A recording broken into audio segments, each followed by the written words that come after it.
Hello mga kaigo, malamang po sa malamang.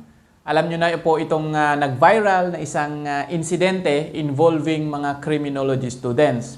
Kung saan makikita po sa video ang isang criminology student na sinisigawan ang isang incoming. So base po sa nakita natin sa mga comments sa Facebook, ito po ay mga incoming first year at sinasabihan na mag-quit ka na, mag-quit ka na. So yun po ang sinasabi based sa video. Alam niyo yung ganyang practice mga kaigo, yung inuudyukan mo na mag-quit ang isang tao. Okay? Madalas po nangyayari yan sa military and law enforcement trainings. Kung saan, sinasabihan ka kasi na mag-quit ka na, mag-quit ka na. This is just to test yung dedication, lalo na yung determination ng isang trainee.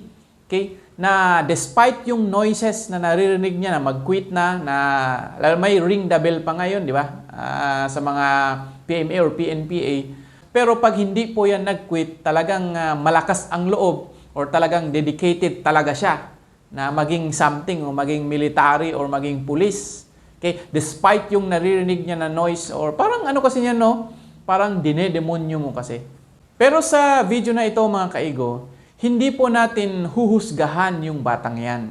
Ang gagawin ko lang is, I will provide you some information, some facts na pwede nyong maging basis para kayo na ang magsabi kung mali ba ang ganyang practice or mali ba yung ginawa niya or kailangan na bang alisin ang reception rights para sa mga incoming first-year criminology students. So at the end of the video mga kaigo, magbibigay din ako as dean and as a registered criminologist and as a criminology educators, at the end of the video, magbibigay na rin ako ng sarili kong comment o ano ba ang analysis ko dyan. Okay? Or ano ba ang assessment ko sa nangyari. Ang unang-unan yung malaman mga kaigo is, ano ba talaga ang pinapag-aralan sa kursong criminology? Well, obviously, ang pinapag-aralan sa kursong criminology is criminology. At ano nga ba ang ibig sabihin ng criminology mga kaigo? At yan, sasagutin po natin yan base po sa RA 11131. So ito po basahin natin.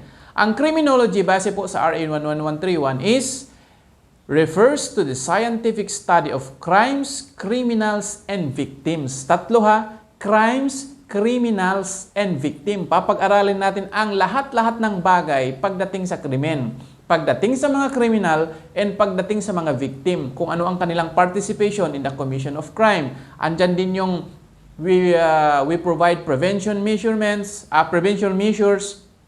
and solution to the crime. Ngayon, pwede nating magamit yung definition na yan na andyan ba ang reception rights?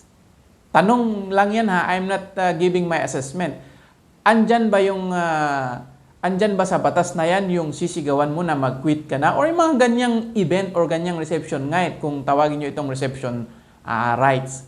Ngayon sa CHED Memorandum Order Number 5, Series of 2018 mga kaigo, dito rin po nakasaad kung ano ba ang nature ng criminology course o ano ba ang nature ng criminology field of study. Okay, ito, andito sa 5.2, makita, basahin natin. Nature of the field of study. The field of criminology is the study of crime. So, andyan pa rin. We will learn all about crime and the various agencies of justice as they operate and react to crime, criminals, and victims. So, andito pa rin yung sinasabi ng RA 11131 na tatlo, crime, criminals, and victim. It is therefore the mission of the criminology program to provide the community. Kaya ito tandaan ninyo, with professionally competent, morally upright graduates. Competent, morally, and upright graduates. Tandaan niyo yung morally so pwede ba natin gamitin yun? Okay.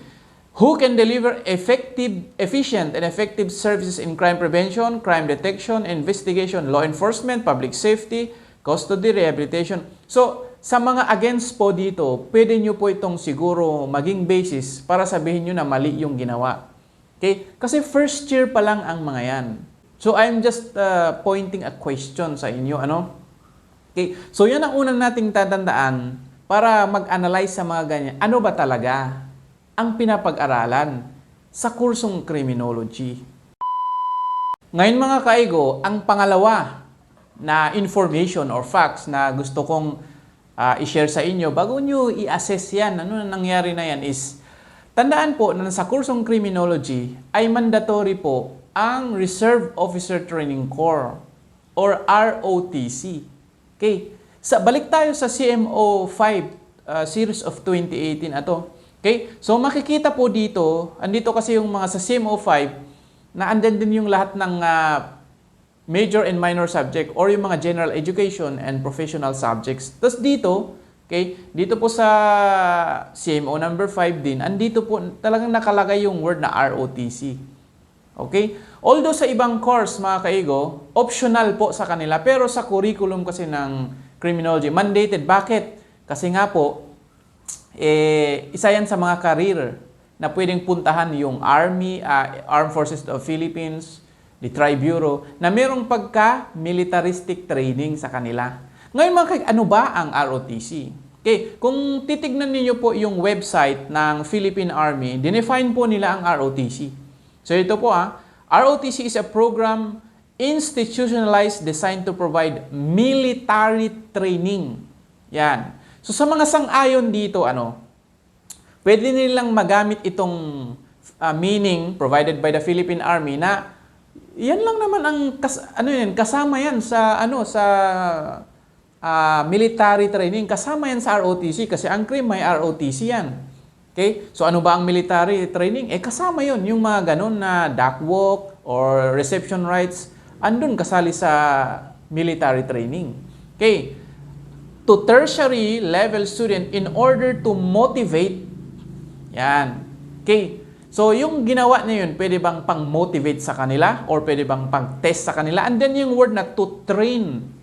Okay? Ngayon, the problem kasi is, paano natin i-motivate ang student? Sa pamamagitan ba ng ganong style or sa pamamagitan ng soft style? To train, organize, and mobilize them for national defense preparedness. Okay? So, itong meaning ng ROTC, what am I trying to point, mga kaigo, is, pwede nating magamit yan na basis na tama naman yung ginagawa niya Kasi, ang criminology course may ROTC. At ang sinabi nating ROTC, that is a military training for the student. At kasali ang ganon sa military training. Okay mga kaigo, ang pangatlo na information na sana pwede nyo magamit sa pag-assess kung bakit, kung tama yan or mali na ginawa niya is, ang criminology mga kaigo is may board exam po yan. It is a board-oriented course. Kasi isa sa mga nabasa ko sa mga comments sa mga sa video na yan is andun nabasa ko sana makapasa ka sa board exam. Tingnan natin sa board exam kung kaya mo. Alam mo kung nanonood ka ngayon, yung estudyante na yan, i-challenge mo yan yung sinasabi ng mga comment na yan. Okay, alam ko namang kaya mo yan Okay? So tandaan natin, tama po na mag-focus dapat sa board exam. Okay? Kasi ang board exam ng criminology, mandatory po yan. Okay? Ang sabi kasi ng iba, mag-focus sa board exam. Okay? Ang sabi ng iba, mag-focus sa ACAD. Okay? Ang sabi ng iba, part yan sa preparation sa board exam. Yung physical, especially mental. Okay? So, ang criminology ay may board exam at pwede nating matanong, okay, kailangan ba yan for the preparation of the board exam? Or isa ba yan sa preparation for the board exam? So it's up to you how you will going to use the board exam to assess yung nangyari na yan. Ito mga kaigo, pang-apat po na kailangan nyo malaman or facts or information is ano ba talaga ang magiging trabaho ng isang criminology graduate? Kasi sabi ng iba, ito po ay preparation. Kaya ginagawa namin ang ganyan kasi preparation namin yan sa future career nila, which is pagpupulis. May punto naman sila. Kaya ang sabi naman ng iba, first year pa lang ang mga yan So kailangan ACADS muna.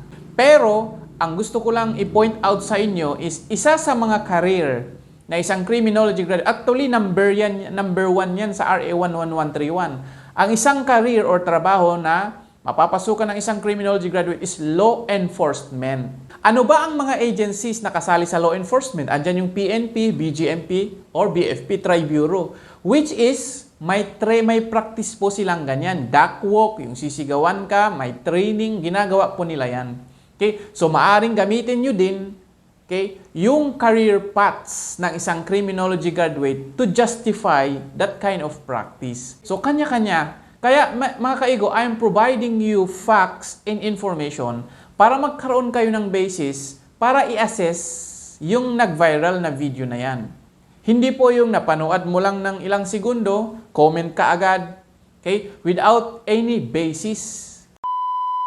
So yung apat na yan mga kaigo, sana gawin ninyong basis muna para magbigay kayo ng comment ninyo. So as a dean, ito po ang comment ko dyan. Ano? Okay? Tandaan, hindi ko po huhusgan ang batang yan kasi minsan nautusan man sana yan eh. Yan ang role niya, di ba? Maybe kung gusto nyo man i-bash, yan is siguro yung mga i-bash yung nag-utos sa kanya, etc. Kanya-kanya kasi tayong opinion dyan eh. Pero, ito po ang pinaka-point ko dyan. As a dean, and criminology educator is, it's about dean's preference kasi yan. Okay? Kasi ang dean, kaya naman niyang ipatigil ang ganyang practice eh. Kaya din niyang i-modify yan eh. Okay? Kaya din niyang i-enhance. Okay? Para talaga effective ang ganyang practice. Okay? Kasi mga kaigo, may mga deans po.